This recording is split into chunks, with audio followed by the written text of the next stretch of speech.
أعوذ بالله من الشيطان الرجيم بسم الله الرحمن الرحيم. Assalamualaikum warahmatullahi wabarakatuh. Sahabat Quran yang dimuliakan oleh Allah Subhanahu wa taala. Pada kesempatan kali ini kita akan latihan menentukan mana yang mad wajib muttasil dan mana yang mad jaiz munfasil. Sebelumnya kita sudah belajar apa itu mad wajib muttasil dan mad jaiz munfasil. Sekedar mereview ulang ya untuk pelajaran mad wajib muttasil dan mad jaiz munfasil. Mad wajib muttasil dan mad jaiz munfasil ini sama-sama ada mad tabi'i bertemu dengan hamzahnya ya. Mad wajib muttasil dan mad jaiz munfasil ini yaitu mad tabi'i bertemu dengan hamzah. Yang membedakan di antara keduanya adalah kalau mad wajib muttasil di dalam satu kata atau kalimat, kalau mad jaiz munfasil di dalam dua kata atau kalimat. Ini mad wajib muttasil ya. Ini satu kata, sawaun, as-samai. Ini satu kata ya. Ini satu kata. Kemudian kalau mad jaiz munfasil itu terdiri dari dua kata. Inna anzalnahu. Inna mad tabi'inya di sini ya. Inna na ini ada tanda panjang, ini termasuk mad tabi'i. Mad tabi'inya ini terdapat pada kata inna, kemudian alifnya terdapat pada kata anzalnahu. Jadi ada dua kata, inna dan anzalnahu ya. Karena terdapat dua kata, maka dia masuk dalam kategori mad jaiz munfasil. Itu perbedaan antara mad wajib muttasil dan mad jaiz munfasil. Kemudian untuk cara membacanya, dibaca panjang ya. Mad wajib muttasil dan mad jaiz munfasil sama. Dibaca panjang 4 sampai dengan 5 harokat. Yang terpenting adalah kita membacanya harus konsisten. Dimana ketika kita membaca panjang mad wajib muttasil atau mad jaiz munfasil itu dengan membaca panjang 4 harokat, maka dari awal sampai dengan akhir kita membaca Al-Quran haruslah 4 harokat. Kalau kita membaca 5 harokat dari awal sampai akhir, maka harus 5 harokat. Itu yang perlu diperhatikan. Baik, kita sekarang langsung mencoba menentukan yang mana termasuk mad wajib muttasil dan mad jaiz munfasil. Langkah pertama yang harus kita tentukan adalah kita harus mencari mad tabi'inya terlebih dahulu. Wa idza ini mad tabi'i, ini mad tabi'i. Setelah kita mengetahui bacaan tersebut adalah mad tabi'i, maka langkah selanjutnya adalah kita mencari huruf alif atau huruf hamzah. Ketika kita mendapati mad tabi'i bertemu dengan hamzah, maka langkah yang ketiga adalah menentukan mana yang terdapat dalam satu kata, mana yang terdapat di dalam dua kata. Jika terdapat di dalam satu kata, maka dia termasuk mad wajib muttasil, dan jika dia terdapat di dalam dua kata, maka dia termasuk mad jaiz munfasil. Baik, kita langsung saja mencoba menentukan mad wajib muttasil dan mad jaiz munfasil pada Quran surah Al-Baqarah ayat yang ke-13. Sebelumnya sekedar saran agar kiranya para sahabat Quran untuk menggunakan Al-Quran versi Kemenak ya. Karena kalau kita menggunakan Al-Quran versi Mushaf Madinah, Mushaf Timur Tengah, itu ada sedikit perbedaan ya. Kalau Al-Quran versi Kemenak itu lebih mudah, lebih cocok untuk kita yang pemula dalam mempelajari ilmu tajwid. Kalau untuk Timur Tengah, kita yang masih pemula dalam belajar ilmu tajwid ini agak kesusahan. Salah satu contoh kemudahan jika kita menggunakan Al-Quran versi Kemenak adalah dalam menentukan mat. Kalau di dalam Al-Quran versi Kemenak, untuk mat wajib muttasil itu ada mat tabi'i bertemu dengan hamzah.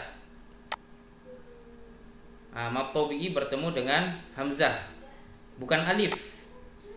Kalau dia mat tabi'i bertemu dengan alif, contohnya ini, mat tabi'i ini adalah mat tabi'i bertemu dengan alif, maka dia termasuk mad jaiz munfasil. Nah, itu salah satu kemudahan kita menggunakan Al-Quran versi Kemenak. Baik, kita mulai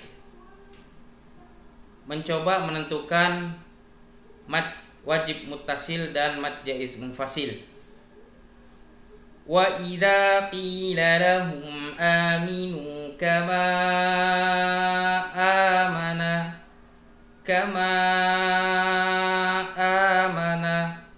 Ini adalah mad tabi'i ya. Mad tabi'i ini terdapat pada kata kama, kemudian bertemu dengan alif. Alif ini terdapat pada kata amana. Jadi ada dua kata, kama dan amana. Karena terdapat pada dua kata, maka dia termasuk dalam kategori mad jaiz munfasil. Lanjut. Kama amanan nasu qalu anu'minu. Mad tabi'i terdapat pada kata qalu, lalu kemudian alifnya terdapat pada kata anu'minu, maka ini terdapat dalam dua kata, termasuk dalam kategori mad jaiz munfasil. Selanjutnya, kama amana. Di sini adalah mad tabi'i pada kata kama, kemudian bertemu dengan huruf alif. Alif ini terdapat pada kata amana. Jadi ada dua kata, kama dan amana. Karena terdapat pada dua kata, maka dia termasuk mad jaiz munfasil. Kemudian as-sufaha. Diperhatikan dan kita perlu hati-hati. Di sini ada mad tabi'i, kemudian bertemu dengan hamzah. Apakah ini dikategorikan sebagai mad wajib muttasil? Karena as-sufaha'u ini adalah satu kata.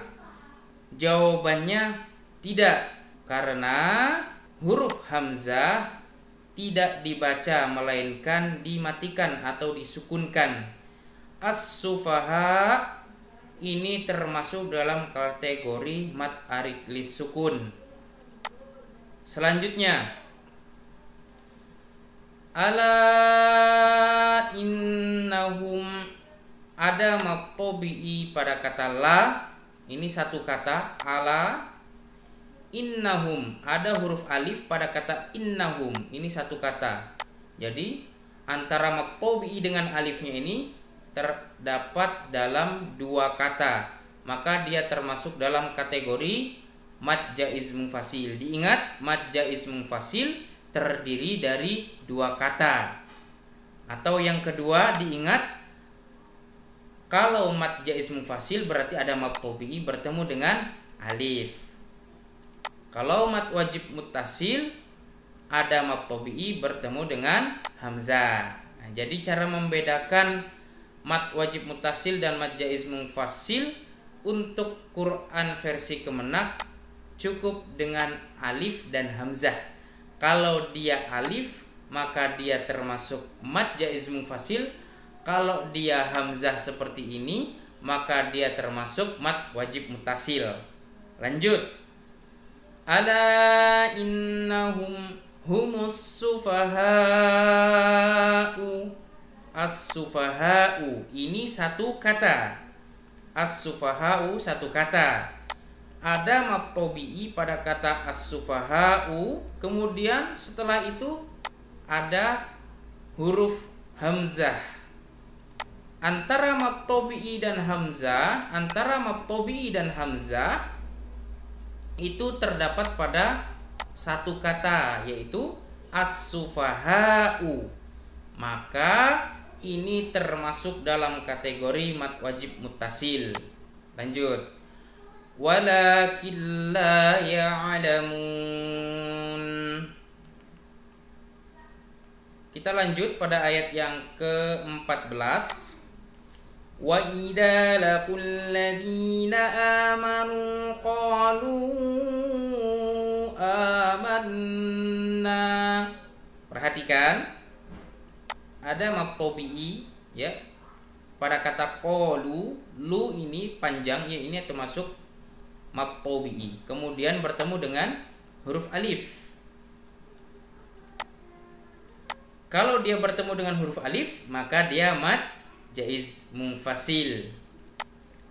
Kenapa dia dikatakan sebagai mad jaiz munfasil? Karena dia ada mad tabi'i bertemu dengan huruf alif.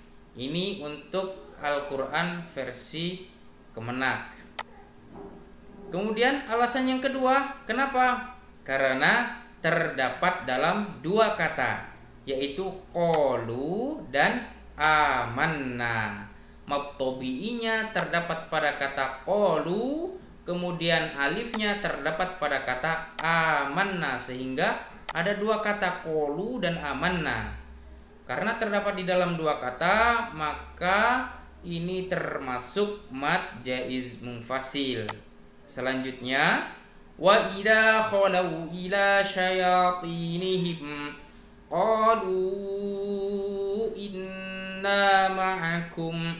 Perhatikan, qalu ada lu panjang di sini termasuk mad tabi'i ya. Mad tabi'inya ini terdapat pada kata qalu, kemudian bertemu dengan huruf alif.